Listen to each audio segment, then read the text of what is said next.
কি গো দিদি, তোমার অন্নপূর্ণা ঢুকেছে? না গো, কোথায় কি 12 পাতার ফর্ম ফিল আপই সার, আদৌ 3000-এ 3 দেখতে পাবো কিনা তাই সন্দেহ।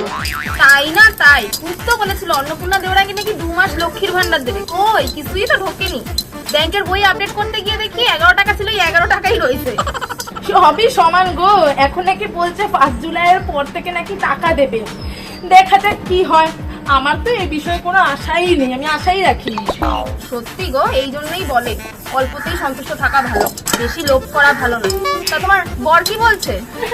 ও তো মজাই আছে, ও তো প্রথম থেকে আমি ফর্ম ফিল আপ করতে দিচ্ছিল না, আমি জোর জবরদস্তি অশান্তি করে ফর্ম ফিল আপ করেছি। আর আমি পরিষ্কার বলে দিই যে আমি যদি 3000 টাকা না পাই, আমি ওর পকেট থেকে প্রতি মাসে 5000 টাকা করে ঝেড়ে দেবো।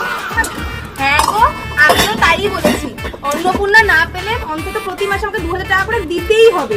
আমাদেরও তো একটা সকাল আছে নাকি? তাই না তাই।